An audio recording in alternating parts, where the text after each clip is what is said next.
Does brush really matter? A question that I often get was, what's the brush you've been using? What brush did you use to this and that? And in this video, I'm gonna try to finish an illustration from start to finish using only one basic brush, which is the Dip Pen Hard. So here's my OC Yuna, and she's gonna be the one that I'll draw, and I actually redesigned her because, I don't know, I think pink hair suits her more, and I choose multiple references like this, and this. So this is gonna be for her pose / expression. This is for her outfit and hairstyle, and of course my artwork of her to create consistency on how she looks like.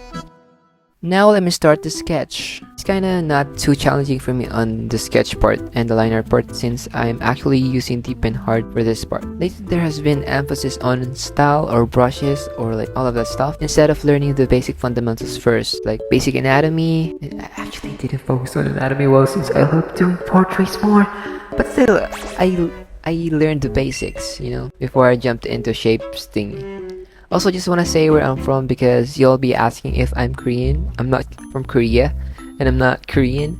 I'm from Earth. Let me do the line art real quick so we can jump to the challenging part, which is the shading and coloring rendering stuff, because I usually use soft brushes in that part. Oh, by the way, don't forget to subscribe and turn on notifs so you won't miss any of my new uploads and some tutorials that I hope will be helpful on your artistic growth.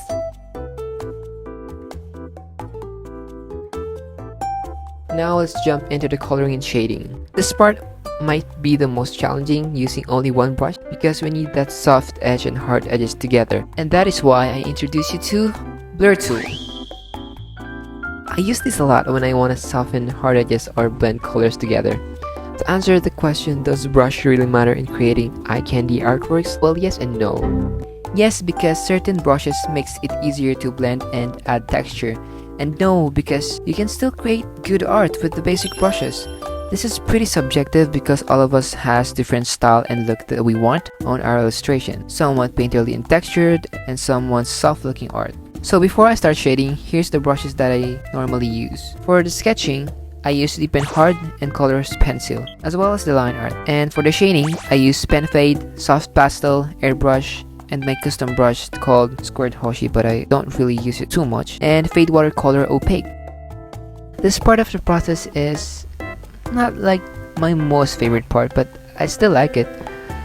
My most favorite part is the highlights because it means I'm almost done. Look what I'll do to soften the nose's hard edges. Isn't that amazing? Don't overdo it, by the way, and make sure to keep the hard edge and soft edges visible. I erase it after to get that hard edge there, so it will still have that contrast between the shadows and the light. Now let's jump onto the lips. I usually use Soft Pastel and Pen Fade on the lips to create an easy gradient effect of color, but not today, so it took me more time than usual with only using the Dip Pen Hard. Same process on the skin earlier, then blur to soften, then add another one on top, and continue doing it until I get the result that I want.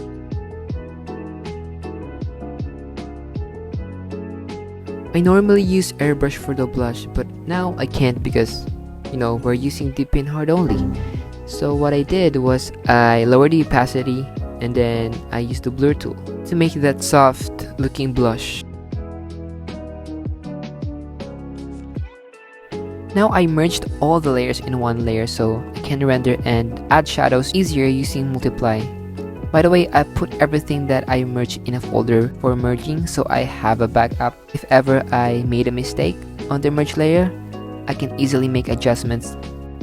In this part of the process, I just redo all the line art that got covered because I merged it. Then I started to erase the excess parts after I merged everything and paint over on top using normal layer.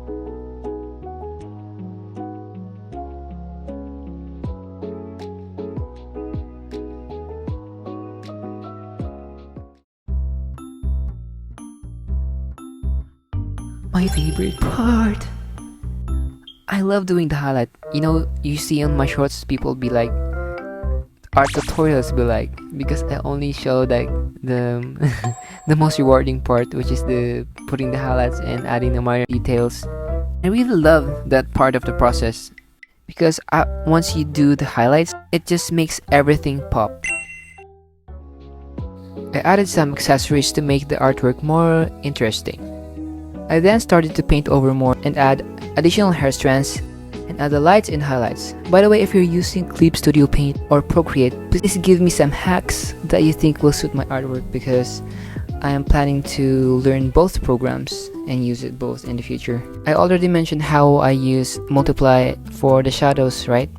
So for the lights and highlights as well as the ambient light, I use the blend mode, overlay, and soft light. It depends on what I'll use, but I often use overlay for ambient lights. I then lower the opacity of that blend mode layer if it looks too intense or it looks too bright.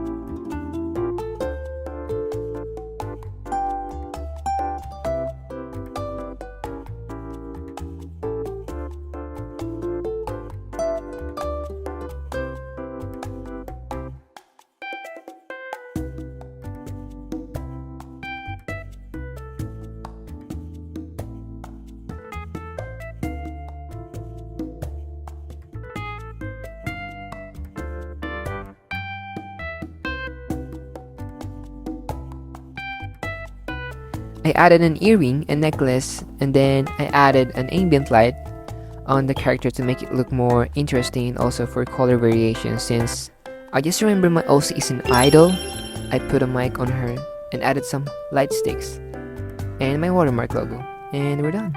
Oh wait, I actually think it would be great to give her a black background so the light stick can stand out more. And it's done. So here's the artwork that we did using only one brush with the basic brush called the pen hunt. And I hope you enjoyed the video. Hope you enjoy this speed paint process at the end. Comment down below what videos you'd like to see next. Also follow me on Instagram as well as on my other socials to support me, support you, support each other, support live support. And I'll see you guys on my next vid. Bye bye.